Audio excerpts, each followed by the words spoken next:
जलसे के मेंबर पे खड़े होके मौलाना साहब एक आलिम ने ऐसी लताड़ लगाई कि वहां पर जितने बड़े बड़े आलिम थे वो सबके सब मुंह देखते रह गए।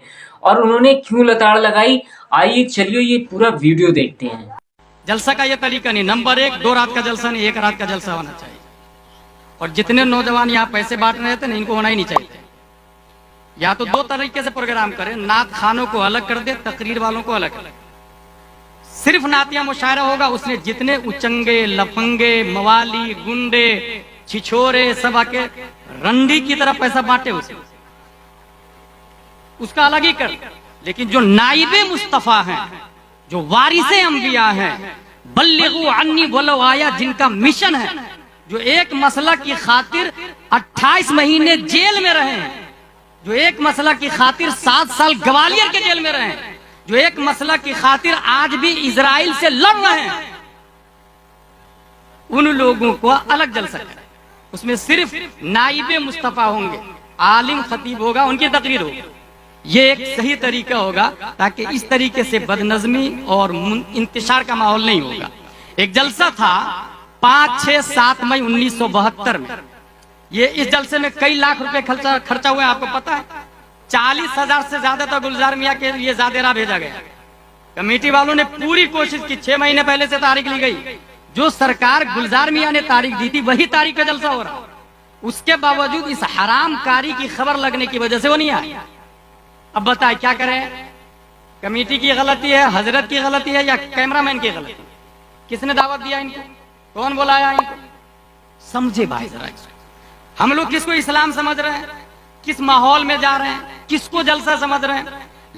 2 लाख रुपया खर्चा हुआ। क्या 2 लाख से किसी इदारे का एक रूम नहीं बनाया जा सकता? क्या 2 लाख से किसी यतीम को दारुल उलूम में पढ़ाया नहीं जा सकता?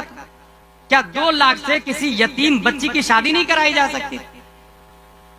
5, 6, 7 मई 1972 में जलसा हुआ था। उस जलसे में हुजूर मुजाहिद मिल्लत भी थे, अल्लामा मुश्ताक अहमद निजामी भी थे, अल्लामा अरशदुल कादरी भी थे, मुफ्ती आजम हिंद भी थे, हुजूर अहसनुल उलमा भी थे, हुजूर सैयदुल उलमा भी थे, उसमें नात खां भी थे।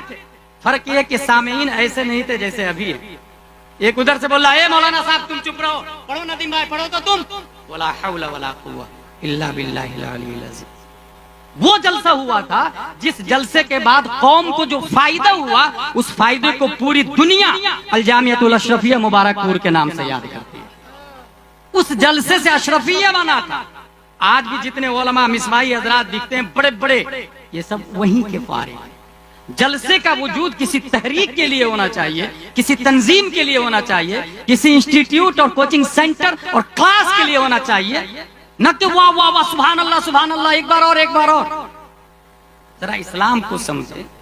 वहां पर एक 2 साल का बच्चा हाथ टूट गया, पांव टूट गया, दादा गोद में लेके रो रहा है, बच्चे से बात कर रहा, बेटा तू नबी के पास जाके कहना नबी से कि उम्मत को बहुत सख्त तकलीफ दी जा रही है, मगर 57 मुस्लिम कंट्री खामोश है। फिलिस्तीन का ये हाल है और यहाँ से वैसे उड़ा रहे। और उसको कह रहे नदीम साहब को तुम पढ़ो। ये 3-3, 4 शायरों को दावत किसने दी? कभी भी प्रोग्राम करें ना तो अच्छे आलिम के मशवरे से। ये बहुत बड़ी तबाही। नेपाल में भी देखा मैं, 10 लाख नहीं बल्कि 20 लाख खर्चा हुआ था। मैं जानता हूं उस गांव को अच्छे से, मगर रिजल्ट 0 निकला था उस गांव का।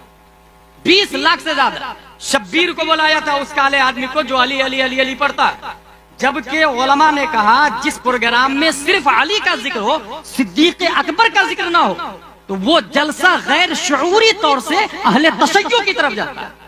शरीयत ये बोल रही है कि इंसान राफजी हो जाएगा अगर सिर्फ हजरत अली का नाम लेगा और हजरत अबू बकर का नाम नहीं लेगा तो।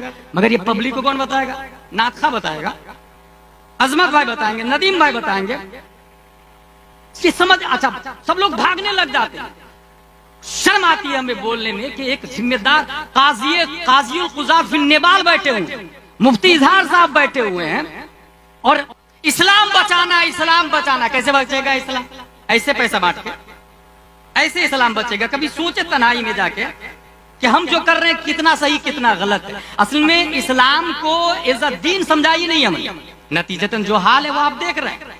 फिलिस्तीन में जब बच्चे का हाथ टूट रहा है तो जानते हैं, जब दर्द हो रहा है तो दूसरा आदमी कुरान पढ़ रहा है, और कुरान पढ़ते पढ़ते उसको स्टिचिंग की जा रही है, उसकी हड्डी जोड़ी जा रही है, उसकी चमड़ी जोड़ी जा रही है। अगर थोड़ा सा हाथ लगा हुआ तो हाथ को काट दिया जा रहा, अलग कर दिया जा रहा। कुरान की तिलावत से उनके दर्द को हटाया जा रहा। और यहाँ हम पैसे बाकी एंजॉय होगा, और ऊपर से पब्लिक में से दादागिरी ना वही रहेगा।